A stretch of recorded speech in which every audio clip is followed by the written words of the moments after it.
The router can be your best friend or your worst enemy.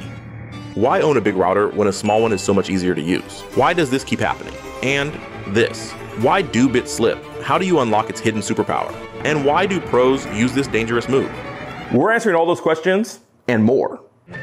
Routers are like shoes. They come in different sizes, shapes, and brands. Your love of a certain color will help determine which one is best for you, but they all boil down to two main categories. First up, the trim router.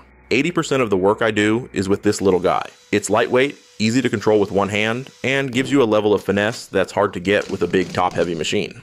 But that finesse comes with a trade-off. Less power, and it typically only accepts smaller 1/4 inch shank bits.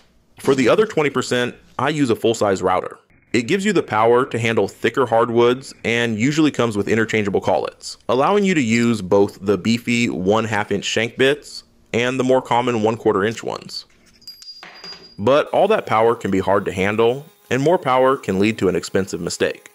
Taming a powerful router requires variable speed control. Don't worry if your router is only a single speed. We'll cover more on that in a moment. Now, many routers come as a combination kit with different bases. You get your standard fixed base for common tasks like rounding over or flush trimming an edge, and then you have the plunge base, which is what unlocks one of the router's superpowers. We'll put that plunge function to work later in the broadcast. But no matter which one you have, they have three things in common. They spin a sharp piece of metal at terrifying speeds, they make an absolute mess, and they are loud. Seriously, lung, eye, and ear protection are not optional with this tool. So let's talk about that sharp piece of metal. It all starts with the foundation, the shank. You have two sizes, 1/4 inch and 1/2 inch. A 1/2 inch shank has twice the diameter, but that small difference makes a massive impact. Because it has 4 times the cross-sectional area, it has 4 times the mass. More importantly, it is 16 times more rigid. Think of it like the difference between a stick and a baseball bat.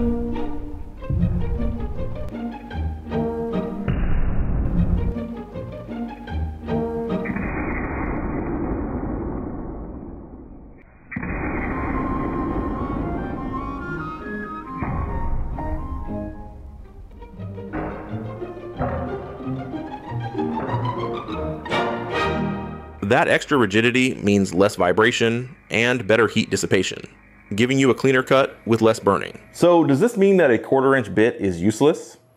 Obviously, no. They excel at any job where finesse is more important than raw power. Things like small roundovers, chamfers, flush trimming, and most decorative edge work. It's important to know every tool has its pros and cons, and knowing is half the battle. But when you step up to a bit this big, you absolutely need a router with variable speed. This allows you to change the router's revolutions per minute. The reason comes down to tangential velocity, or as it's more commonly known in a workshop, rim speed. And yes, I had to Google this. Imagine 2 runners on a circular track. If they both have to complete a lap in the exact same time, the runner on the outside has to run much faster to cover that longer distance. It's the exact same with a router bit. The outer edge of a big bit is moving much faster through the wood than the edge of a small bit. So the larger the bit's diameter, the slower the RPM you need to use to reduce vibration and prevent burning. I'll put a chart on screen to get you in the ballpark. Now you'll notice the settings column is blank. That's because your router's dial settings aren't universal. Check your manual to find the actual RPM for each number on your dial. Some bits even list the max safe RPM right on the shank. If you don't see it there, always check the original packaging. And if you're using a single speed router, the same logic applies, just in reverse. Instead of adjusting the speed to fit the bit, you have to choose a bit that fits the speed. And it's not just about the bit, it's about the material. You'll want a slower speed for dense hardwoods like maple than you would for softwoods like pine. Find the recommended speed for your bit on the chart and start at the bottom of that range for hardwoods. Make a test cut, see how it looks, and adjust from there to find the sweet spot. This is where modern routers have an edge. This skil router, for example, has a digital LCD screen that takes out the guesswork. On top of that, it has electronic feedback to maintain constant speed for a cleaner cut, and a soft start, so it doesn't jump out of your hands. If you're in the market, I recommend this guy. Okay, that was a lot of talk. This next part is gonna be a lot of work. And working in the shop all day can be brutal on your body. This is probably the most important tool that I own for recovery, the FlexiSpot Recliner XL6. It has dual motors, so you can control the backrest and footrest separately. In the lay flat position, you can use the complementary pillow that FlexiSpot provides to elevate your legs for added support, which significantly improves blood circulation and helps alleviate pain. Add in heat and massage, for total recovery. The power lift feature is a game changer, helping you stand up effortlessly. It's perfect for those with elderly relatives at home or anyone with limited mobility. You get the features of a $2,000 chair for a fraction of the price. And they have 4 size options to ensure a perfect fit. I'm 5'11", so I'm using the large size, and it's great for my height. Check out the link below and use my code YTBXL650 for an extra $50 off. Before you even think about changing a bit, there is one rule that is not negotiable. Unplug the router. If you care it at all, unplug it. Every single time. All it takes is one bump of the switch while your fingers are near the collet for a trip to the emergency room. Now with the router safely unplugged, you're almost ready. First, a universal truth. Tool maintenance is a lot like grooming. Neglect it and your work will end up looking bad. The most critical part to keep clean is the collet. For those new to this, the collet is the small slotted sleeve of metal that the router bit slides into. Its only job is to grip that bit with incredible force. Built-up gunk can prevent it from gripping properly, which can lead to a bit slipping, and yeah, it's not supposed to smoke like that. But a dirty collet isn't the only reason a bit might slip. How you install it is just as critical. Insert the bit, bottom it out, then back it off about 1/8 of an inch before tightening. Now, on many modern bits, you'll also see a small line etched into the shank. It indicates the minimum depth the bit must be inserted to be gripped securely. As long as your collet is tightened down past that line, you're good to go. So, why that tiny gap? The common answer you'll hear is thermal expansion. What does that even mean? Well, the idea is that the bit shank will get hot, causing it to expand. And if it's jammed all the way to the bottom, that expansion pressure has nowhere to go, causing the bit to get permanently stuck, or worse, slowly being pushed out of the collet during a cut. The science behind that idea is actually pretty simple. Let's do this. I have a brass ball and a brass ring. At room temperature, the ball fits perfectly through the ring. When you heat metal, its molecules start to party, pushing each other apart, and the whole thing puffs up. Because of this expansion, our heated ball no longer fits through the ring. So your router bit gets hot, then expands. Case closed, right? But that's not the whole story. The router's collet and spindle are also metal, heating up and expanding right along with the bit. The real reason for that gap is purely mechanical, and it has to do with how a collet is designed to work. See these slits in the collet? They allow it to compress and squeeze down on the bit with incredible force. When you tighten the nut, it gets pulled into the router, forcing those slits to close. But for a perfect grip, the collet needs to flex and close evenly. If the bit is jammed all the way to the bottom, it can stop the collet from seating properly in the router. That small gap provides the crucial breathing room. It allows the collet to be drawn fully into the router, ensuring a secure, full contact grip along the entire shank. That's the real secret to a slip-free cut. That thermal expansion demo, that was just a cool excuse to play with the torch. When tightening the collet's nut, a good rule is to make it snug with the wrench, then give it a final quarter turn. There's no need to go full beast mode and over tighten it, as that can damage the threads and the collet itself. Collets are technically a consumable part that can wear out over time. If you see any visible damage, or if your bit starts slipping even when everything is clean and tight, it might be time for you to get a new one. So if routers are like shoes, bits are the tread. You got different treads for different jobs. Let's start with a key distinction: bits with bearings and bits without. A non-bearing bit has no built-in guide, so it relies completely on an external force to control the cut. In contrast, a bit with a bearing follows a pattern, or the edge of your workpiece, which is the key to perfect, repeatable shapes. Let's cover the few essential bits you'll need to get started. The roundover is the perfect first bit. It softens an edge and helps you get your bearings with the tool. But a common mistake is trying to cut the full profile in one pass. Woodworking is a marathon, not a sprint. Don't be in a rush. Take multiple shallow passes until you reach your final depth. Roundover bits are sized by their radius. If you're just starting out, I find a 1/4 inch and a 3/8 inch radius bit are a great starting point. Its cousin is the 45-degree chamfer bit and is sized by the length of the cutter. While a roundover gives you a soft, classic look, a chamfer creates a crisp, modern feel. A 5/8 inch chamfer bit is great to start with and will handle most of your edge breaking needs. Next are your straight cutting bits. The basic straight bit has no bearing and is your go-to for cutting grooves and dados with a fence. You might use the tall fence on a router table, a simple straight edge clamped across your board, or an edge guide attached directly to the router's base. But when you add a bearing, it becomes a template bit. A flush trim bit does exactly what its name implies. It makes one surface perfectly flush with another.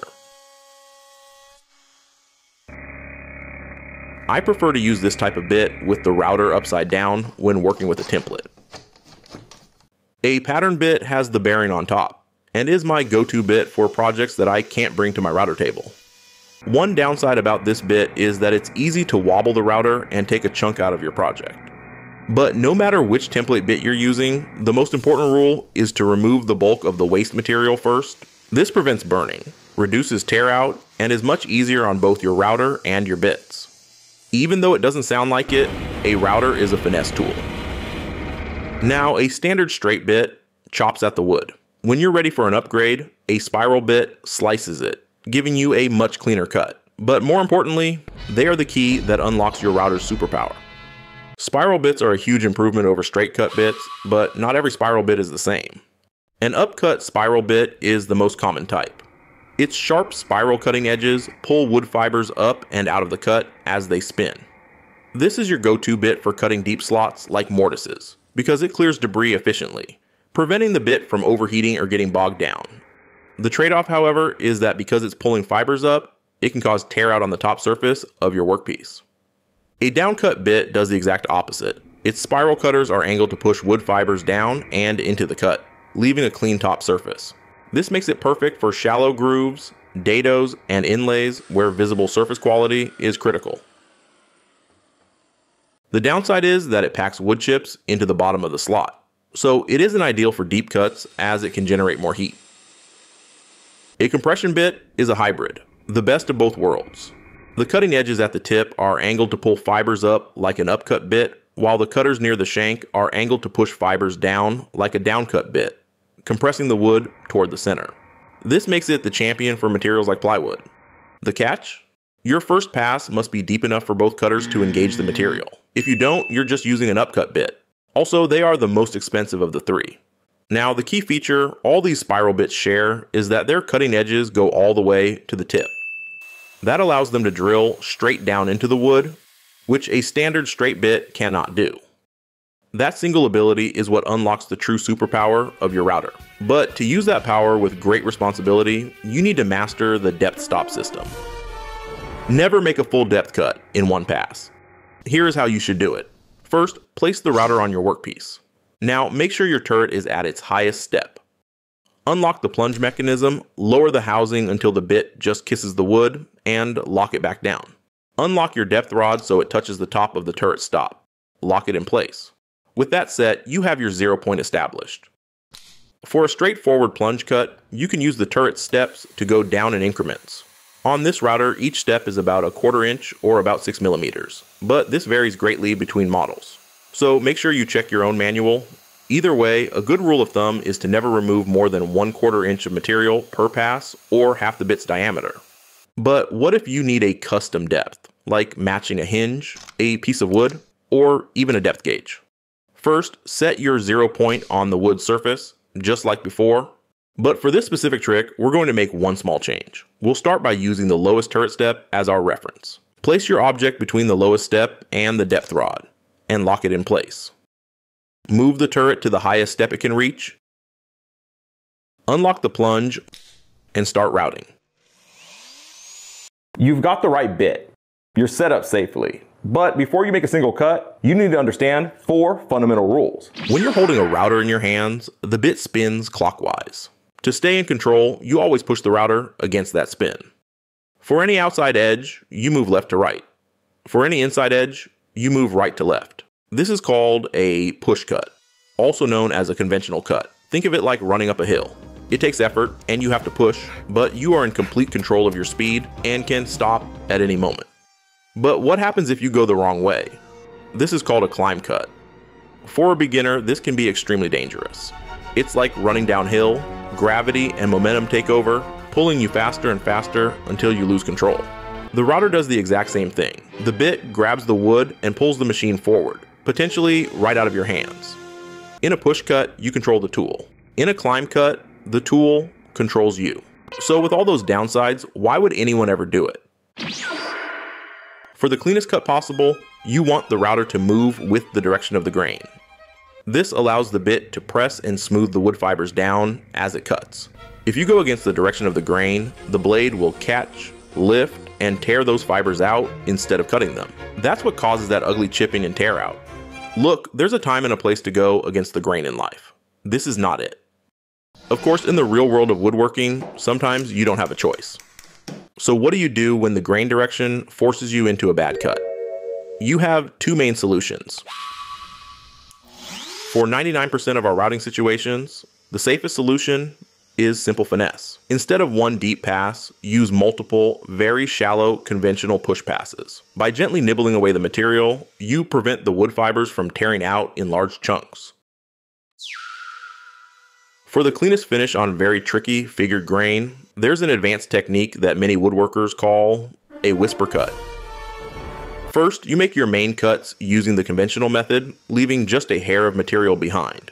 Then, for the final pass, do a very light climb cut, just skimming or whispering along the edge to remove that last tiny amount of material. This shaves the wood fibers cleanly without lifting them. When in doubt, always choose finesse over force.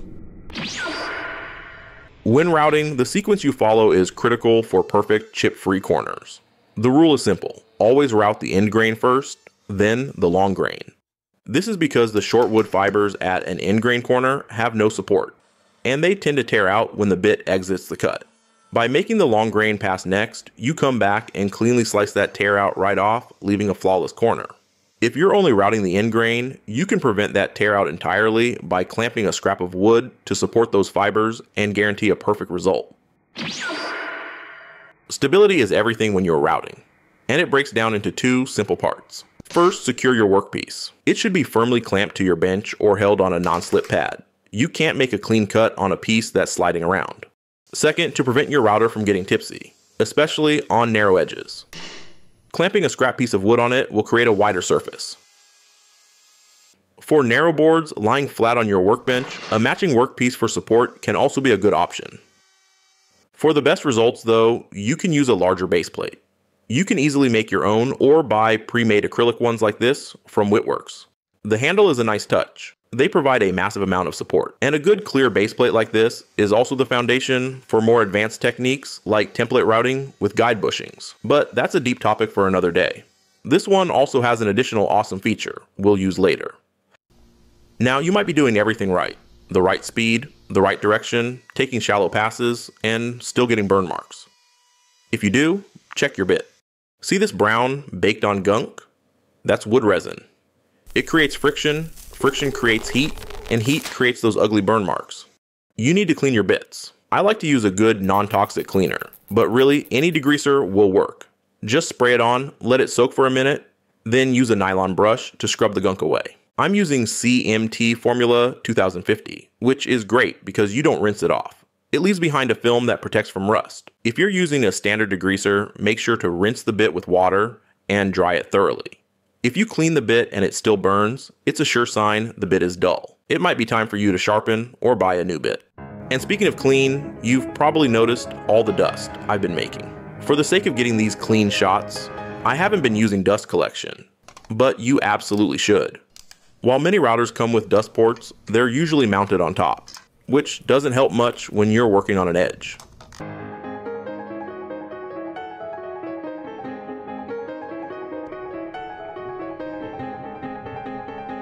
That's what's so cool about this Whitworks base plate.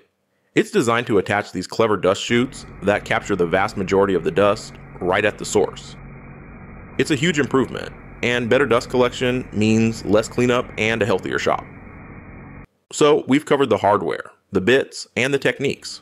But if there's one single principle that separates beginners from pros, it's this. Throughout this video, you've heard me say, take multiple shallow passes. That is the most important rule of using a router.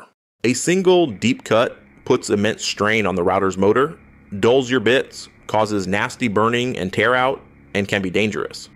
Is there more to the router? Yes, of course there is. Just like deep calls to deep, woodworking is a journey and not a destination. I'm Joseph with 5 Doak Studio. I hope to see you next time. Wouldn't be the same without you.